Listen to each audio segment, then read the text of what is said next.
ये जो दृश्य है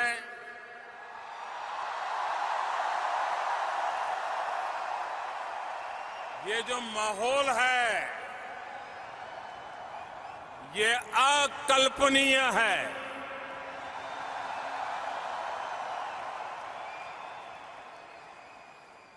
और जब टेक्सास की बात आती है तो हर बात भव्य होनी, विशाल होनी, ये टेक्सास के स्वभाव में है।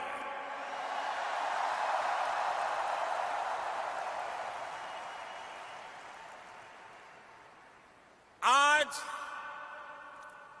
टेक्सास की स्पिरिट यहां भी रिफ्लेक्ट हो रही है। इस अपार जनसमूह की उपस्थिति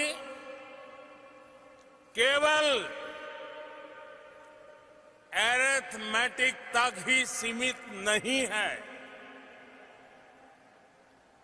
आज हम यहां एक नई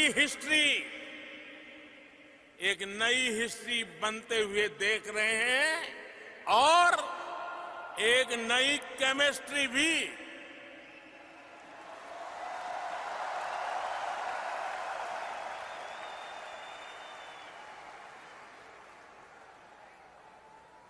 एनआरजी की ये एनर्जी भारत और अमेरिका के बीच बढ़ती सिनर्जी की गवाह है।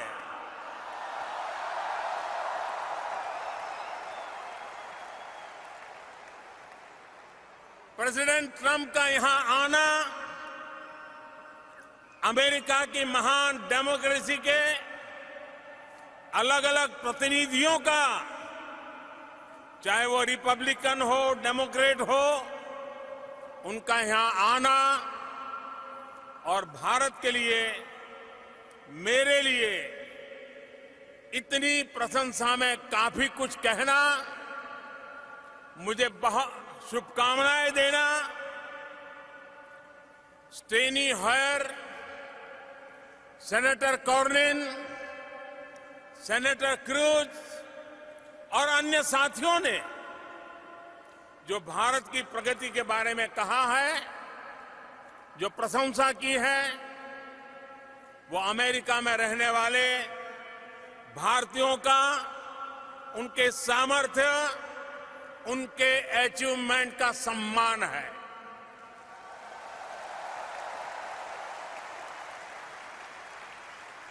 $130 करोड़ यानी 1.3 बिलियन भारतीयों का ये सम्मान है।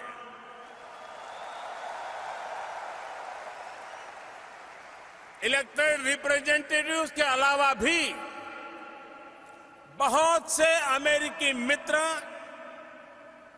आज यहां इस कार्यक्रम में आए हैं। मैं हर हिंदुस्तानी की तरफ से सभी का हृदय से स्वागत करता हूं। मैं इस कार्यक्रम के आयोजकों को भी बधाई देता हूं। मुझे बताया गया है कि इसके लिए बड़ी संख्या में लोगों ने रजिस्ट्रेशन कराया था, लेकिन जगह की कमी के कारण हजारों लोग यहां नहीं आ पाए। जो लोग यहां नहीं आ पाए, मैं व्यक्तिगत रूप से उनसे क्षमा मांगता हूं।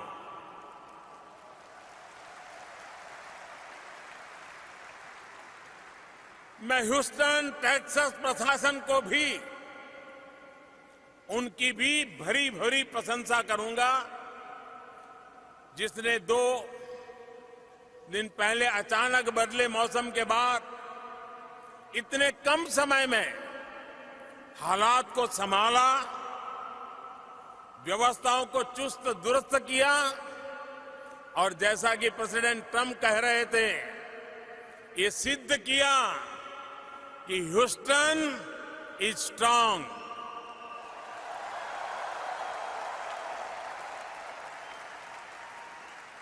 साथियों, इस कार्यक्रम का नाम हाउडी मोदी है। हाउडी मोदी। लेकिन मोदी अकेले कुछ नहीं है।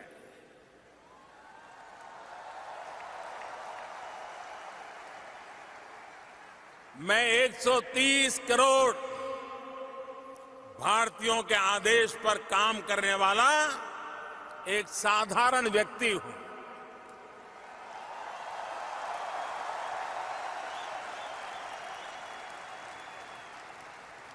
और इसलिए जब आपने पूछा है हाउडी मोदी,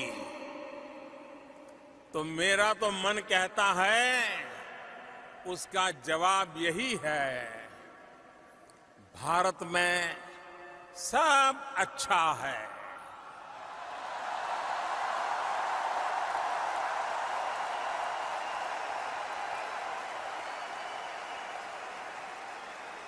सब चंगासी,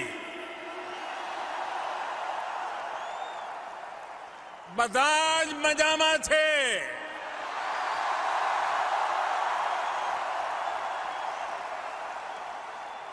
अंता बागुंदी,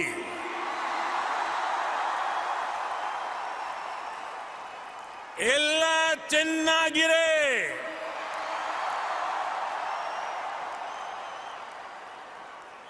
एल्लाम सौकियम,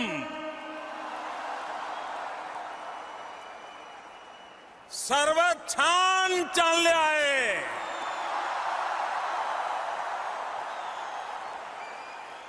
सब खूब भालो,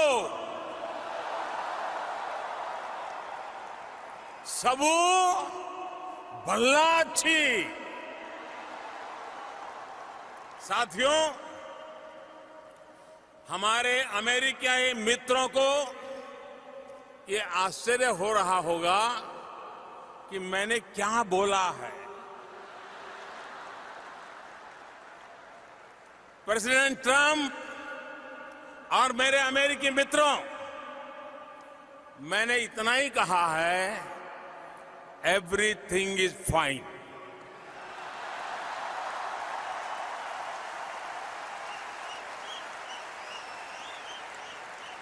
लेकिन भारत की कुछ अलग अलग भाषाओं में हमारी लिबरल और डेमोक्रेटिक सोसाइटी की बहुत बड़ी पहचान है। ये हमारी भाषाएं सदियों से हमारे देश में सैकड़ों भाषाएं, सैकड़ों बोलियां सह अस्तित्व की भावना के साथ आगे बढ़ रही है और आज भी करोड़ों लोगों की मातृभाषा बनी हुई है।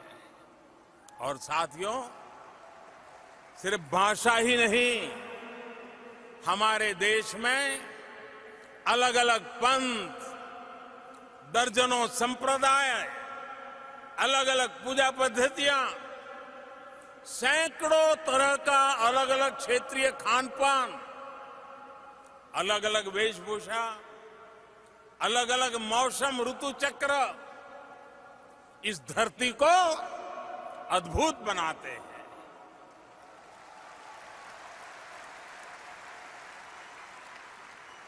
विविधता में एकता,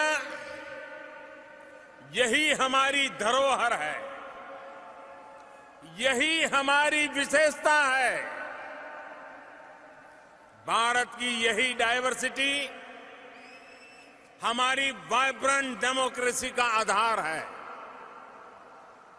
यही हमारी शक्ति है, यही हमारी प्रेरणा है। हम जहां भी जाते हैं, डायवर्सिटी, डेमोक्रेसी के संस्कार साथ साथ लेकर के साथ चले जाते हैं। आज यहां इस स्टेडियम में बैठे 50,000 से ज्यादा 50,000 से ज्यादा भारतीय हमारी महान परंपरा के प्रतिनिधि बनकर आज यहां उपस्थित है। आप में से कई तो ऐसे भी हैं जिन्होंने भारत में डेमोक्रेसी के सबसे बड़े उत्सव 2019 के चुनाव में भी अपना सक्रिय योगदान दिया है। वाकई ये एक ऐसा चुनाव था जिसने इंडियन डेमोक्रेसी की शक्ति का परचम पूरी दुनिया में लहरा दिया। इस चुनाव में 61 करोड़ यानी कि 610 मिलियन से अधिक वोटर्स ने हिस्सा लिया। एक तरह से अमेरिका की टोटल पॉपुलेशन का लगभग डबल।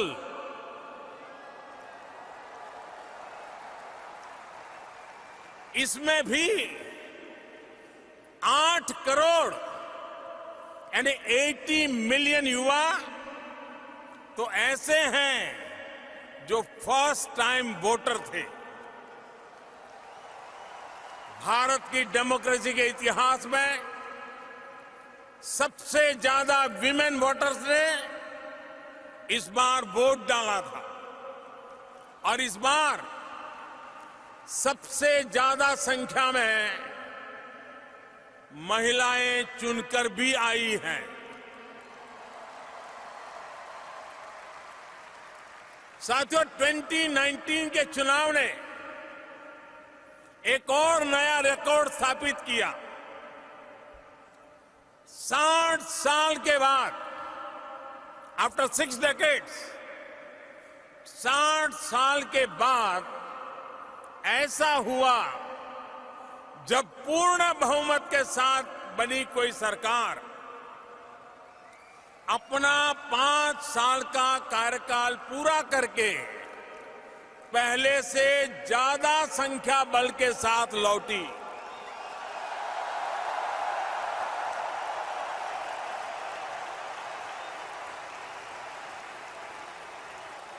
ये सब आखिर क्यों हुआ?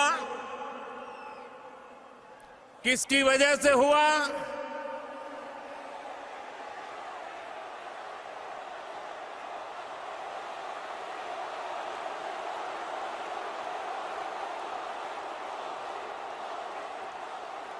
जी नहीं, मोदी की वजह से नहीं हुआ, ये हिंदुस्तान वासियों के कारण हुआ है।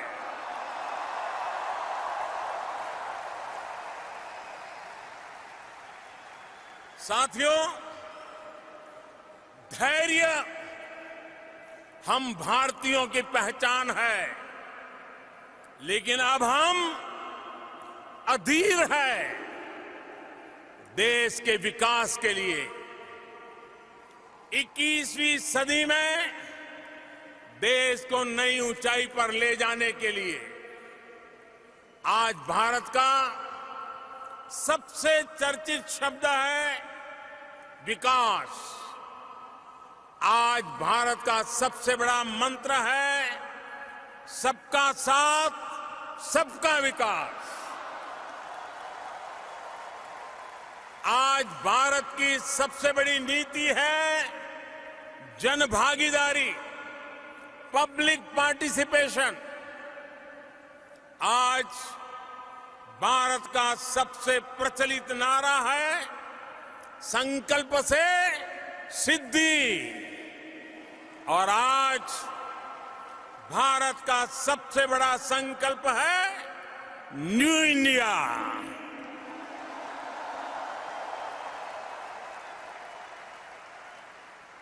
भारत आज न्यू इंडिया के सपने को पूरा करने के लिए दिन रात एक कर रहा है। और इसमें सबसे खास बात है कि हम किसी दूसरे से नहीं बल्कि खुद अपने आप से मुकाबला कर रहे हैं।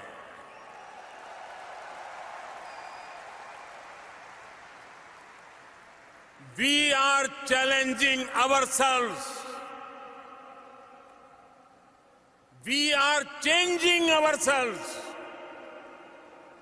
साथियों, आज भारत पहले के मुकाबले और तेज गति से आगे बढ़ना चाहता है। आज भारत कुछ लोगों की इस सोच को चैलेंज कर रहा है,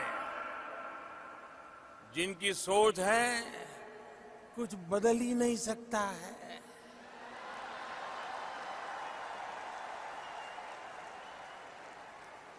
बीते 5 सालों में 130 करोड़ भारतीयों ने मिलकर हर क्षेत्र में ऐसे नतीजे हासिल किए हैं जिनकी पहले कोई कल्पना भी नहीं कर सकता था। We are aiming high, we are achieving higher.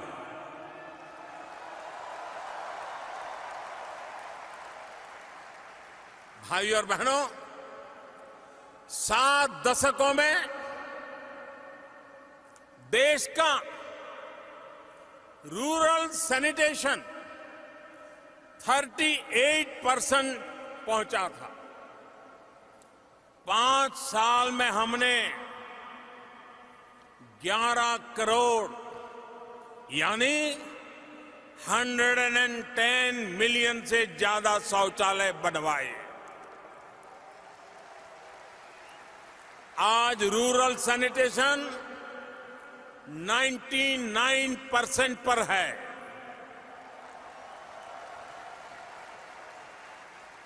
देश में कुकिंग गैस कनेक्शन भी पहले 55% के करीब था। 5 साल के भीतर भीतर हमने इसे 95% पहुंचा दिया। सिर्फ 5 साल में हमने 15 करोड़ यानी 150 मिलियन से ज्यादा लोगों को गैस कनेक्शन से जोड़ा है। भारत में रूरल रोड कनेक्टिविटी यह भी पहले सिर्फ 55% थी। 5 साल में हम इसे 97% तक ले गए।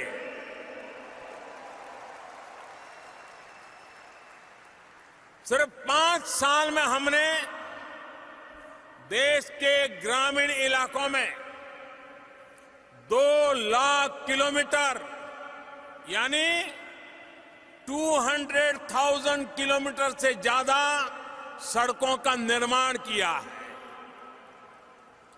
भारत में 50% से भी कम लोगों के बैंक अकाउंट थे। आज 5 साल में लगभग 100% परिवार बैंकिंग व्यवस्था से जुड़ चुके हैं। 5 साल में हमने 37 करोड़ यानी 370 मिलियन से ज्यादा लोगों के नए बैंक अकाउंट खुलवाए हैं। साथियों, आज जब लोगों की बेसिक नेसेसिटीज की चिंता कम हो रही है तो वो बड़े सपने देख पा रहे हैं। उन्हें अचीव करने के लिए सारी एनर्जी उस दिशा में लगा रहे हैं। साथियों, हमारे लिए जितना ईज ऑफ डूइंग बिजनेस का महत्व है, उतना ही ईज ऑफ लिविंग का भी।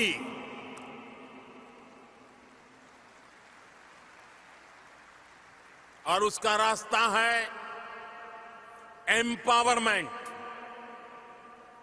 जब देश का सामान्य मानवी एम्पावर होगा तो देश का सोशल और इकोनॉमिक डेवलपमेंट बहुत तेज गति से आगे बढ़ेगा। मैं आपको आज एक उदाहरण देता हूं। साथियों, आजकल कहा जाता है data is the new oil. आप ह्यूस्टन के लोग ऑयल की जब बात आती है तो इसका मतलब भली भांति जानते हैं। मैं इसमें यह भी जोड़ूंगा कि data is the new gold. Industry for 4.0 का तो सारा फोकस ही डेटा पर है। अगर पूरी दुनिया में, जरा गौर से सुनिए, अगर पूरी दुनिया में सबसे कम कीमत पर डेटा कहीं उपलब्ध है तो वो देश है भारत।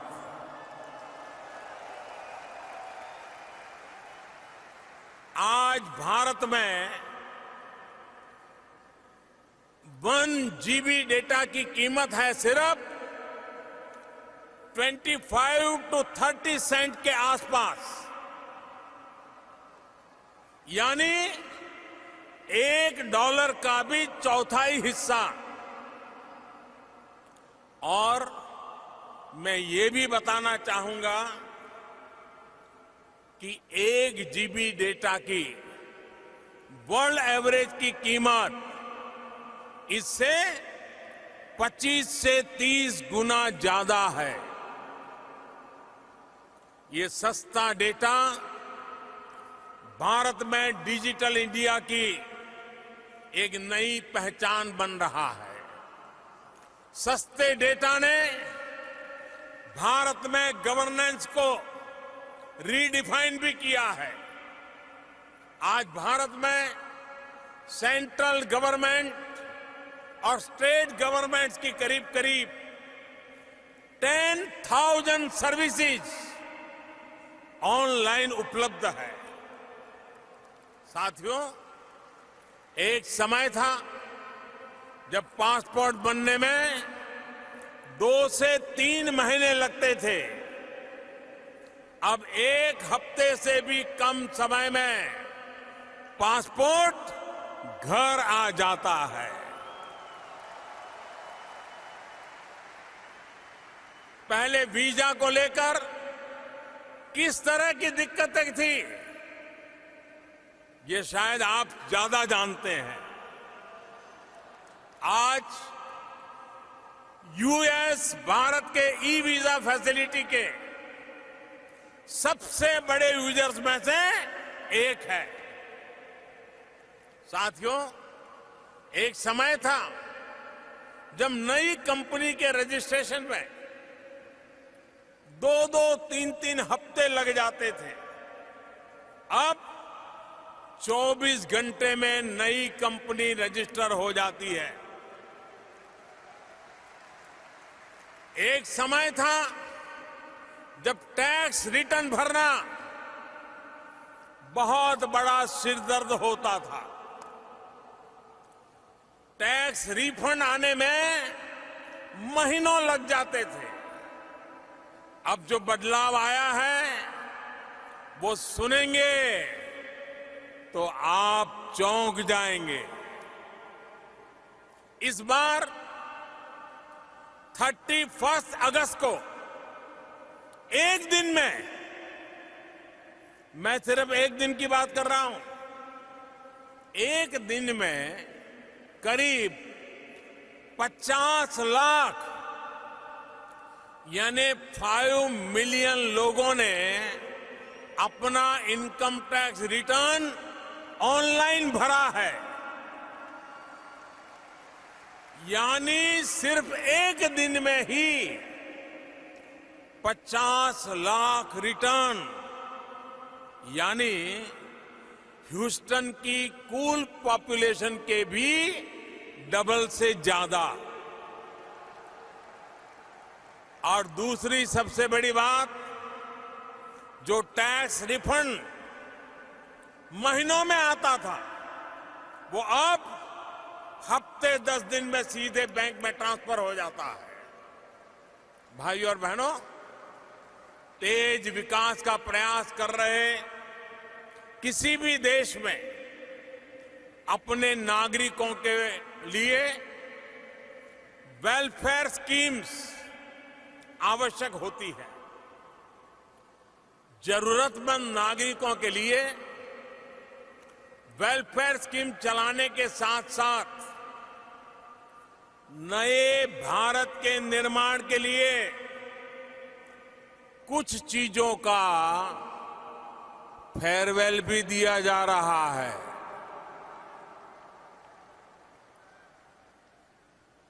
हमने जितना महत्व वेलफेयर को दिया है, उतना ही फेयरवेल को भी दे रहे हैं।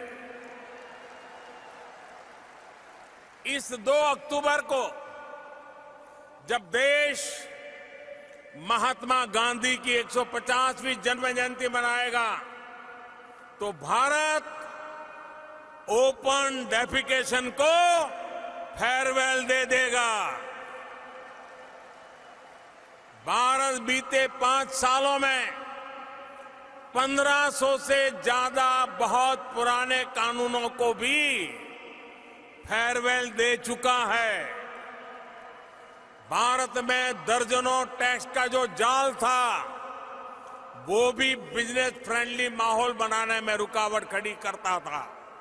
हमारी सरकार ने टैक्स के इस जाल को फेयरवेल दे दिया और जीएसटी लागू किया। बरसों बाद देश में 1 नेशन 1 टैक्स का सपना हमने साकार कर दिखाया है। साथियों, हम करप्शन को भी चैलेंज कर रहे हैं। उसे हर स्तर पर फेयरवेल देने के लिए एक के बाद एक कदम उठा रहे हैं। बीते 2-3 साल में भारत ने 3.5 लाख यानी 350,000 से ज्यादा संदिग्ध कंपनियों को भी फेयरवेल दे दिया है।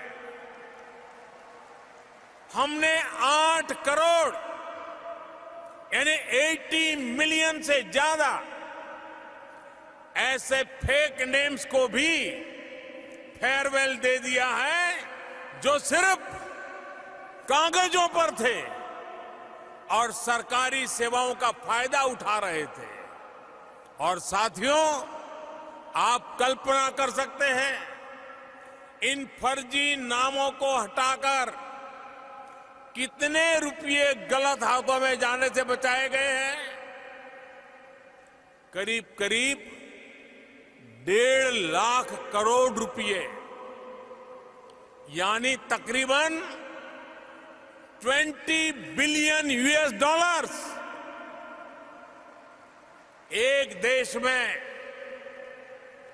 हम देश में एक ट्रांसपेरेंट इकोसिस्टम बना रहे हैं, ताकि विकास का लाभ हर भारतीय तक पहुंचे।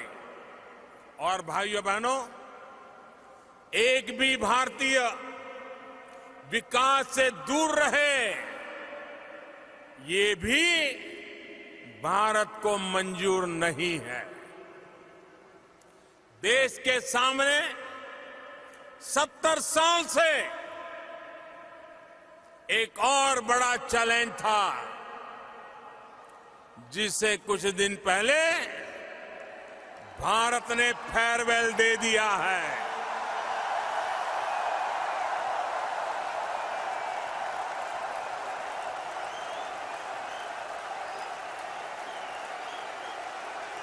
आप समझ गए?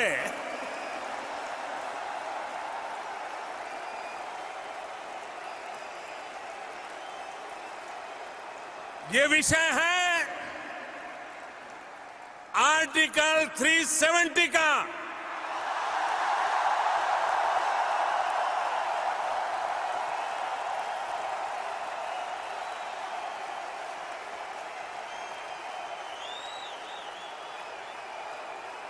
आर्टिकल 370 ने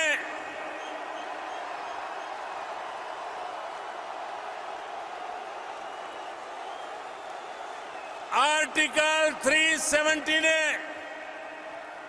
जम्मू कश्मीर और लद्दाख के लोगों को विकास से और समान अधिकारों से वंचित रखा था। इस स्थिति का लाभ आतंकवाद और अलगाववाद बढ़ाने वाली ताकतें उठा रही थी। अब भारत के संविधान ने जो अधिकार बाकी भारतीयों को दिए हैं, वही अधिकार जम्मू कश्मीर और लद्दाख के लोगों को भी मिल गए हैं।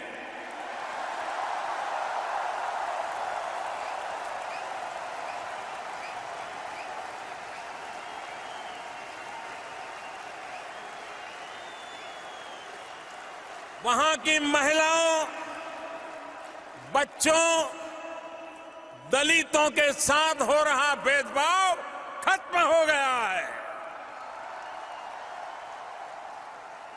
साथियों, हमारी पार्लियामेंट के अपर हाउस, लोअर हाउस दोनों में घंटों तक इस पर चर्चा हुई, जिसका देश और दुनिया में लाइव टेलीकास्ट हुआ। भारत में हमारी पार्टी के पास अपर हाउस यानी राज्यसभा में बहुमत नहीं है। बावजूद इसके हमारी पार्लियामेंट के अपर हाउस और लोअर हाउस दोनों ने इससे जुड़े फैसलों को 2/3 बहुमत से पास किया है। मैं आप सबसे आग्रह करता हूं, हिंदुस्तान के सभी सांसदों के लिए स्टैंडिंग ओवेशन हो जाए।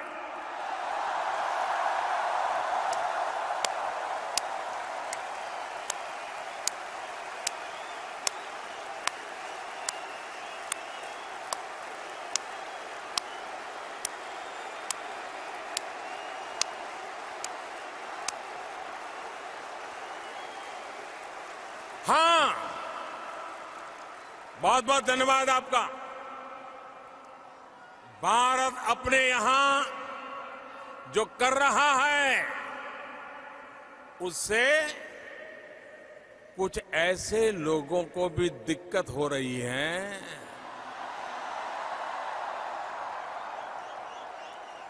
जिनसे खुद अपना देश संभल नहीं रहा है।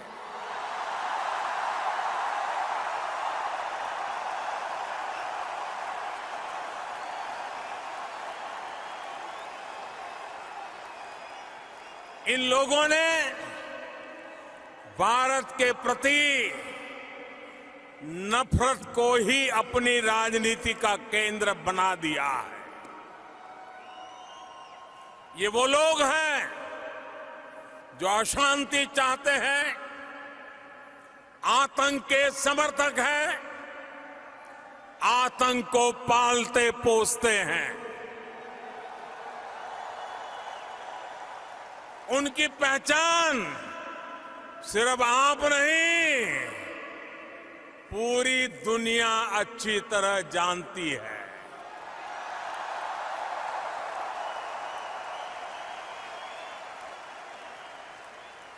अमेरिका में 9/11 हो या मुंबई में 26/11 हो, उसके साजिशकर्ता कहां पाए जाते हैं?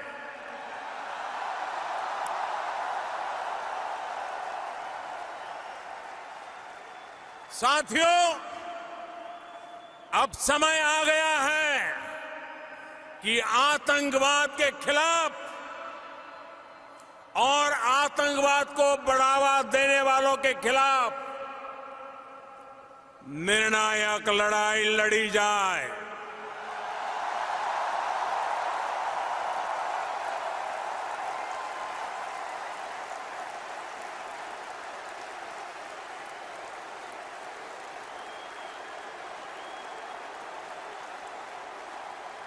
मैं यहां पर जोर देकर कहना चाहूंगा कि इस लड़ाई में प्रेसिडेंट ट्रंप पूरी मजबूती के साथ आतंक के खिलाफ खड़े हुए हैं।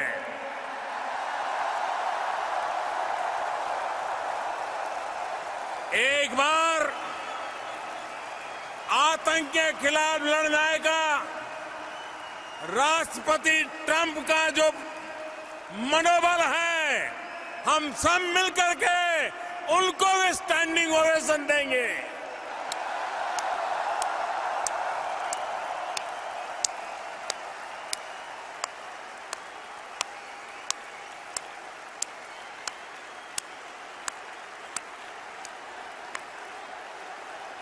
थैंक यू दोस्तों,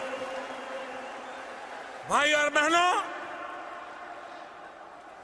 भारत में बहुत कुछ हो रहा है, बहुत कुछ बदल रहा है और बहुत कुछ करने के इरादे लेकर के हम चल रहे हैं।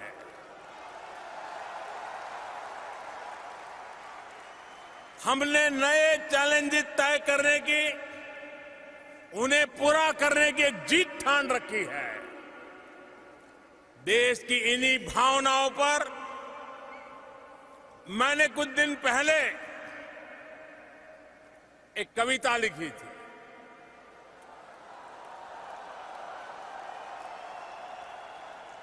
उसकी 2 पंक्ति सुना रहा हूं आज। अभी तो समय नहीं है, ज्यादा नहीं कहूंगा। वो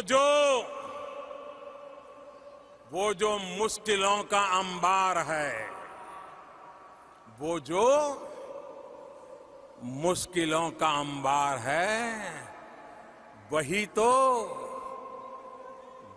तो मेरे हौसलों की मीनार है। वही तो मेरे हौसलों की मीनार है।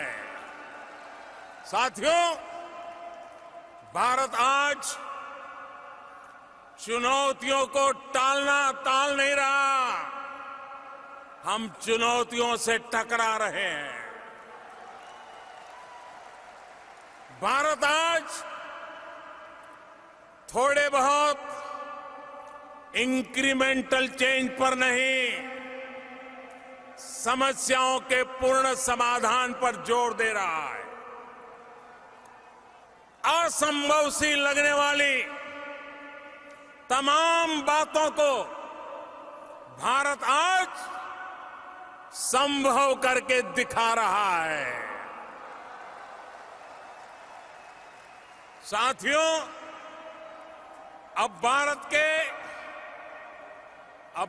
ने $5 ट्रिलियन इकोनॉमी के लिए कमर कसी है। हम इंफ्रास्ट्रक्चर, इन्वेस्टमेंट और एक्सपोर्ट बढ़ाने पर जोर दे रहे हैं।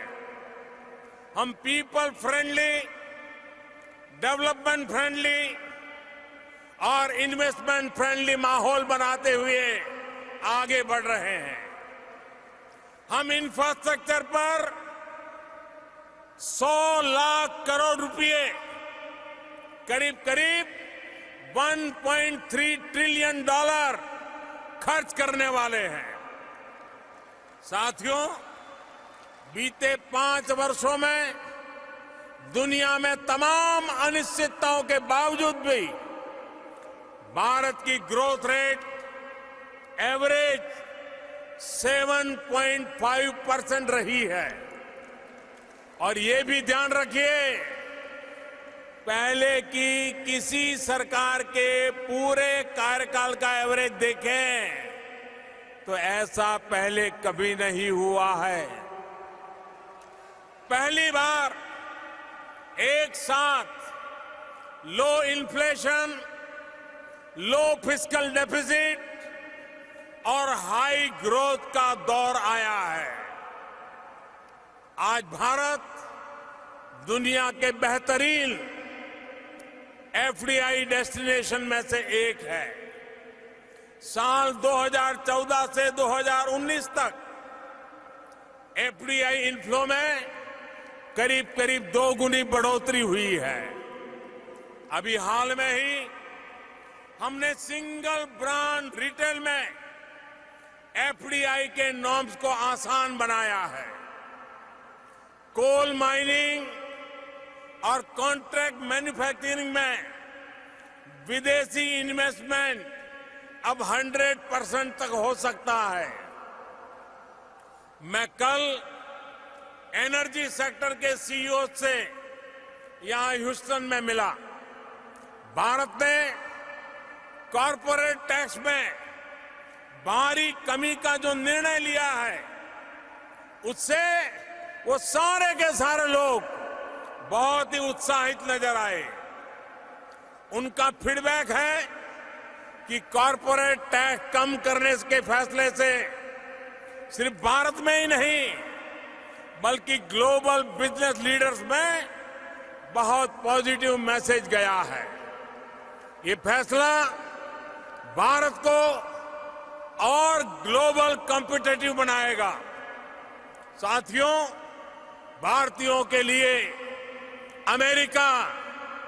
अमेरिका में और अमेरिकियों में के लिए भारत में आगे बढ़ने की अपार संभावना है।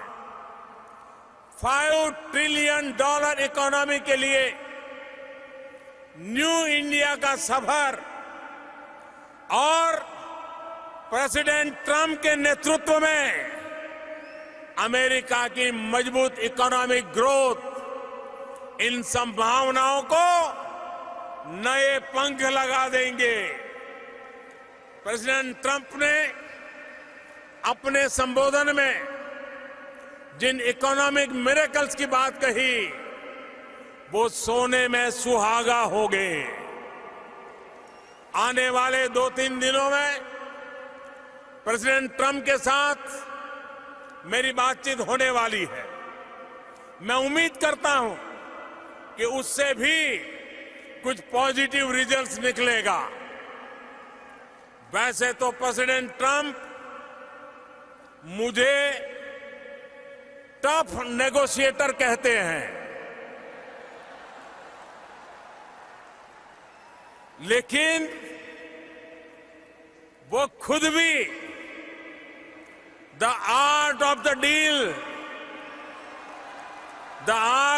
द डील में माहिर है। और मैं उनसे बहुत कुछ सीख रहा हूं। साथियों, एक बेहतर भविष्य के लिए हमारा ये फॉरवर्ड मार्च अब और तेज गति से बढ़ने वाला है। आप सभी साथी इसका अहम हिस्सा है, ड्राइविंग फोर्स है। आप अपने वतन से दूर है, लेकिन वतन की सरकार आपसे दूर नहीं है।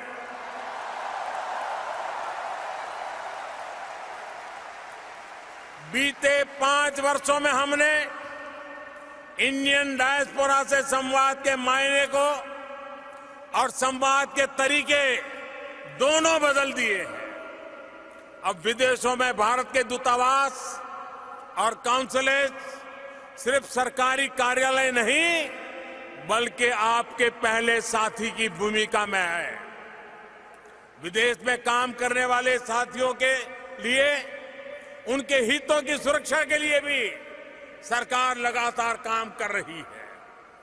मदद, ई-माइग्रेट, विदेश जाने से पहले प्री डिपार्चर ट्रेनिंग, प्रवासी भारतीयों की बीमा योजना में सुधार, सभी पीआईओ कार्ड को ओसीआई कार्ड की सुविधा, ऐसे तमाम कार्य किए गए हैं जिन्होंने प्रवासी भारतीयों को विदेश जाने से पहले और बाद में काफी मदद की है। हमारी सरकार ने इंडियन कम्युनिटी वेलफेयर फंड को भी मजबूत किया है। विदेश में कई नए शहरों में प्रवासी भारतीय सहायता केंद्र भी खोले गए हैं। भाइयों और बहनों, आज इस मंच से जो संदेश निकला है, उसकी छाप 21वीं सदी में नई परिभाषाओं को जन्म देगी, नई संभावनाओं को जन्म देगी। हमारे पास समान लोकतांत्रिक मूल्यों की शक्ति है। दोनों देशों में नवनिर्माण के समान संकल्प है और दोनों का साथ हमें एक उज्जवल भविष्य की ओर जरूर ले जाएगा। मिस्टर प्रेसिडेंट, मैं चाहूंगा कि आप सब परिवार भारत आएं